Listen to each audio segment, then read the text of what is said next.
Okay, good day, guys.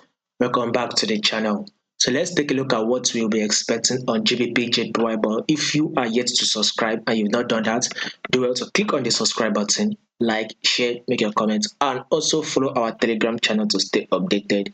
I'll be putting the link to the Telegram channel in the comment section.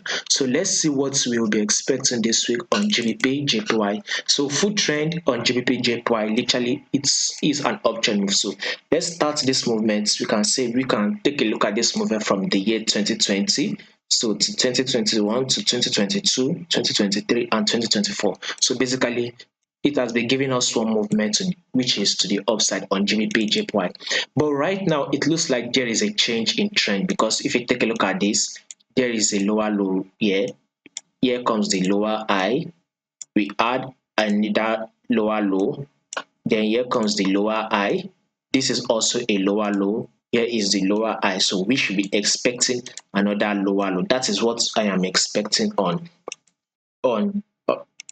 GBP/JPY. That is it. So but right now, if markets eventually push up to take out this high, which is at a level of 193, if GBP/JPY push up to break above this level, which is a level of 193, then definitely it will continue to push up to the upside.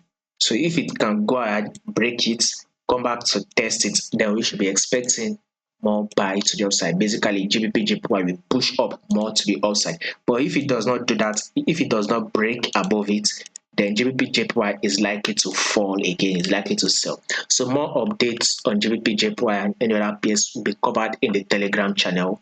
You'll find the link to the Telegram channel in the comment section.